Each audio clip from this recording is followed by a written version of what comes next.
ഞാൻ അവിടെ ശ്രീ ജയചന്ദ്രൻ താങ്കൾ പറഞ്ഞ ഈ വിവരം, അതായത് സ്വർണ്ണക്കള്ളക്കടത്ത്, നയതന്ത്ര ബാഗേജിലൂടെയുള്ള സ്വർണ്ണക്കള്ളക്കടത്തിന് ശേഷം അതുമായി ബന്ധപ്പെട്ട് കേരള പോലീസും വിജിലൻ്റായി കിട്ടിയ വിവരങ്ങളുടെ അടിസ്ഥാനത്തിൽ ഇത്തരമൊരു നീക്കത്തിലേക്ക് എയർപോർട്ടുകളിൽ നിന്ന്, വിമാനത്താവളത്തിൽ നിന്ന് രക്ഷപ്പെട്ട് പുറത്തേക്ക് വരുന്ന സ്വർണ്ണക്കള്ളക്കടത്തിനെ പിടിക്കുന്ന നിലയിലേക്ക് കേരള പോലീസ് പോയ ഘട്ടത്തിൽ മറ്റൊന്നുകൂടി സംഭവിച്ചിട്ടുണ്ട്. ഞാൻ 2023, താങ്കൾ പറഞ്ഞാൽ സ്വർണ്ണക്കള്ളക്കടത്തിന് ശേഷമുള്ള കാലം, 2023 ഏപ്രിൽ മാസം 24-ാം തീയതി ദേശീയ മാധ്യമത്തിൽ വന്ന വാർത്ത, 9 കസ്റ്റംസ് ഉദ്യോഗസ്ഥരെയാണ് പുറത്താക്കിയത്. എന്തിനാണ്?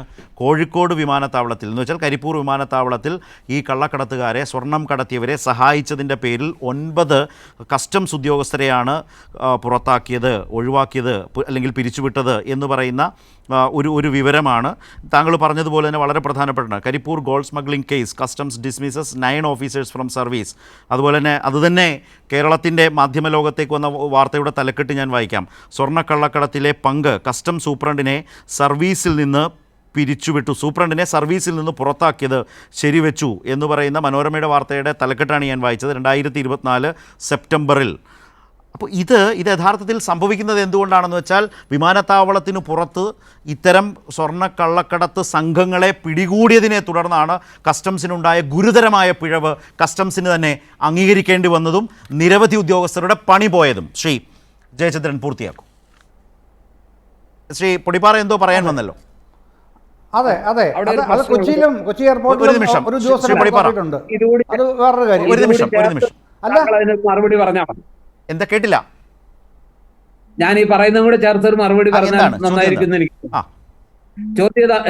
ചോദ്യം എന്താണെന്ന് വെച്ചാല്, ഈ സമീപകാലത്ത് സംഭവിക്കുന്ന ഒരു കാര്യം, CBIക്ക് ഈ കേരളത്തിൽ ഒരു റെയ്ഡ് നടത്താനുള്ള ജനറൽ സാങ്ഷൻ പിൻവലിച്ചു. ഈ ജനറൽ സാങ്ഷൻ പിൻവലിച്ചതോടുകൂടി CBIക്ക് ഈ പറഞ്ഞ എയർപോർട്ടുകളിലോ മറ്റു സ്ഥലങ്ങളിലോ റെയ്ഡ് നടത്താൻ സാധ്യമല്ലാതെ വന്നു. അപ്പൊ കസ്റ്റംസിന് വീഴ്ചകൾ, അല്ലെങ്കിൽ കസ്റ്റംസ് ഉദ്യോഗസ്ഥരെ റെയ്ഡ് ചെയ്ത് കുറ്റവാളികളെ പിടികൂടാനുള്ള ഒരു സാധ്യത ഇല്ലാതായി എന്നുള്ള കാര്യവും ഒരു ആരോപണമായിട്ട് ചില കേന്ദ്രങ്ങൾ ഉയർത്തുന്നുണ്ട്. അത് ഒരു വലിയ വീഴ്ചയായിട്ട് കസ്റ്റംസുകാർക്ക് ചോദിക്കാൻ ആരും ഇല്ലാത്തൊരു സ്ഥിതിയായിട്ടുണ്ട്. അല്ല, ഈ കസ്റ്റംസ് എന്ന് പറയുന്നത് കേന്ദ്ര സർക്കാരിന്റെ അധികാര പരിധിയിൽപ്പെടുന്നതല്ലേ? കേരള പോലീസിനോ സംസ്ഥാന ഗവൺമെന്റോ എന്തെങ്കിലും അതിൽ ചെയ്യാൻ കഴിയുന്നതായിട്ടുണ്ടോ ശ്രീ പൊടിപ്പാറ? ചെയ്യാൻ പറ്റുന്നത് CBIക്കാണ്. പക്ഷെ CBIക്ക് റെയ്ഡ് നടത്താനുള്ള ജനറൽ സാങ്ഷൻ CBIയും കേന്ദ്ര ഏജൻസിയാണ്. CBIയും കേന്ദ്ര ഏജൻസിയാണ്. കസ്റ്റംസിന്റെ കാര്യത്തിൽ കിട്ടുന്ന വിവരങ്ങളുടെ അടിസ്ഥാനത്തിൽ ദേശവ്യാപകമായി ഇത്തരം കാര്യങ്ങൾ ചെയ്യാനുള്ള ആ കേന്ദ്ര ഏജൻസിയുടെ അവകാശവും അധികാരവും എന്ന് പറയുന്നത് എവിടുന്നാണ് സാങ്ഷൻ വരേണ്ടത്? ശ്രീ ജയചന്ദ്രൻ പൂർത്തിയായിക്കോളൂ, താങ്കൾ പറഞ്ഞത് ഇതുകൂടി ചേർത്ത്. പ്രിയ സുഹൃത്ത് ശ്രീ ജോർജ് പൊടിപാറ പറഞ്ഞതിനോട് അതിൻ്റെ മറുപടി ഞാൻ പറയാം. പിന്നെ ഒരേ ഒരു കാര്യമേ ഉള്ളൂ. എന്താണെന്നറിയാമോ? ഇത് ഇത്രയും ബഹളം ഉണ്ടാക്കേണ്ട ഒരു കാര്യവുമില്ല. അൻവറിനോ അല്ലെങ്കിൽ പിന്നെ UDFനോ BJPക്കോ പ്രതിസ്ഥാനത്ത് ഇപ്പോൾ LDFനെയും സർക്കാരിനെ നിർത്തുകയാണല്ലോ. അതുകൊണ്ട് ഞാൻ ആ ഭാഗം പറയാതെ ഈ UDFും BJP, അൻവർ ഉൾപ്പെടെ ഒറ്റ കാര്യം പറയണം, ആവർത്തിച്ച് പറയണം. എന്താണെന്നറിയാമോ? പിന്നെ ഇങ്ങനെയുള്ള കള്ളസ്വർണം പിന്നെ പിടിക്കാനായിട്ടും അത് ഇനി ഉണ്ടാവാതിരിക്കാനുമായിട്ട് വൺ ആൻഡ് ഒൺലി ഒറ്റ വഴിയേ ഉള്ളൂ. എന്താണെന്നറിയാമോ? അത് ഈ പിടിക്കപ്പെടുന്നവൻ്റെ പാസ്പോർട്ട് സീസ് ചെയ്യുക, അവൻ്റെ പാസ്പോർട്ട് ക്യാൻസൽ ചെയ്യുക. പിടിക്കപ്പെടുന്നവൻ്റെ അവന് പിന്നെ അങ്ങോട്ടും പോകാൻ കഴിയില്ല.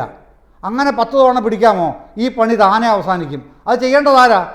കേരളം ഭരിക്കുന്ന മുഖ്യമന്ത്രി പിണറായി വിജയനോ LDF സർക്കാരോ CPIMോ അല്ലല്ലോ. യൂണിയൻ ഗവൺമെൻറ്റില്ലേ, ഗവൺമെൻറ് ഓഫ് ഇന്ത്യയല്ലേ ചെയ്യേണ്ടത്. എന്താണ് അൻവർ പറയാത്തത്? എന്താണ് UDFും BJP അതിനെക്കുറിച്ച് പറയാത്തത്? ഇന്ത്യയിൽ എവിടെയും ഇങ്ങനെ കള്ളസ്വർണം കൊണ്ടുവന്നാൽ, പിന്നെ മറ്റ് മയക്കുമരുന്നുകൾ കൊണ്ടുവന്നാൽ അവൻ്റെ പാസ്പോർട്ട് ക്യാൻസൽ ചെയ്യണമെന്ന്. അങ്ങനെ 10 പ്രാവശ്യം ചെയ്തു കഴിഞ്ഞാൽ സംഭവിക്കുന്ന എന്താ? ഇന്ത്യ രാജ്യം അതിൽ നിന്ന് മുക്തമാകും, ഇവിടെ ഇല്ലാതാകും ആ പണി. അപ്പോൾ പിന്നെ ഡൽഹിയിലിരിക്കുന്ന പലരുടെയും നെറ്റി വിയർക്കും. എന്താണെന്നറിയാമോ? മറ്റ് വളഞ്ഞ വഴിയിലൂടെ പണങ്ങൾ ഒരുപാട് വരുന്നുണ്ടല്ലോ ഈ ഇനത്തിൽ, കാരിയേഴ്സ് വഴിയും അതിന് മറ്റാൾക്കാർ വഴിയും. അതുകൊണ്ട് അത് മിണ്ടില്ല. ആ ഭാഗം പ്രധാനപ്പെട്ട ഏറ്റവും മർമ്മപ്രധാനമായ സംഗതി, ഈ കാരിയേഴ്സിനെ അവർ വരുന്നത് എന്തിനാ? അവരെങ്ങനെയാ വരുന്നത്? അവന് ഒരു ടിക്കറ്റ്, തിരിച്ചു പോകാനുള്ള ഒരു ടിക്കറ്റ് ആയിരിക്കും, 50,000 രൂപയായിരിക്കും കിട്ടുന്നത്. ഈ ഒരു കോണ്ടെക്സ്റ്റിൽ ഞാൻ ആദ്യം വന്ന പോയിന്റിലേക്ക് ശ്രീ ജയചന്ദ്രൻ വളരെ ചുരുക്കി, വളരെ വേഗത്തിൽ, അതായത് അൻവറിന്റെ പിന്നിൽ ആരാണ് എന്ന ഒരു പ്രധാനപ്പെട്ട രാഷ്ട്രീയ ചോദ്യം എല്ലാ ഇടങ്ങളിലും ഉണ്ടായിരുന്നു.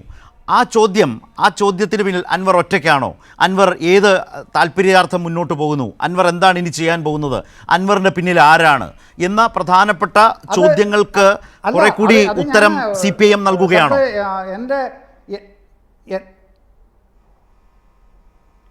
എൻ്റെ ഒരു ധാരണ പ്രകാരം CPIM അതിൻ്റെ അകത്ത് കുറേ കൂടെ ഇനിയും വിശദമായിട്ട് പറയാനുണ്ടെന്ന് തോന്നുന്നു. കാരണം ഈ പറയുന്ന വർഗീയ ശക്തികൾ ഉണ്ടെന്നുള്ള ഉറപ്പായിട്ടും പറയാം. അതുണ്ട്. അത് മാത്രമല്ല, ചില ദൃശ്യമാധ്യമങ്ങളുടെ അവതരണവും അതിനെ പൊലിപ്പിക്കലും ഒക്കെ കാണുന്നില്ലേ നമ്മൾ നിത്യവും? എന്താണ് കാണിക്കുന്നവർ? അപ്പോൾ അവരും ഈ മതവർഗീയ ശക്തികൾ മാത്രമല്ല. ജയരാജ് സാറിന് വിശദമായി പറയാൻ കഴിയുന്ന ഒരു കാര്യം എന്ന് എനിക്ക് തോന്നുന്നത്, 2010 കൈവെട്ട് കേസ് കഴിഞ്ഞപ്പോൾ ലീഗ് ഒരു സമ്മേളനം വിളിക്കുന്നുണ്ടല്ലോ. പിന്നീട് അതിന്റെ തുടർച്ച എങ്ങനെയാണെന്നുള്ള അദ്ദേഹം പറയും. അദ്ദേഹം അക്കാര്യത്തിൽ കൂടുതൽ ഗവേഷണം നടത്തിയിട്ടുള്ള ആളാണ്.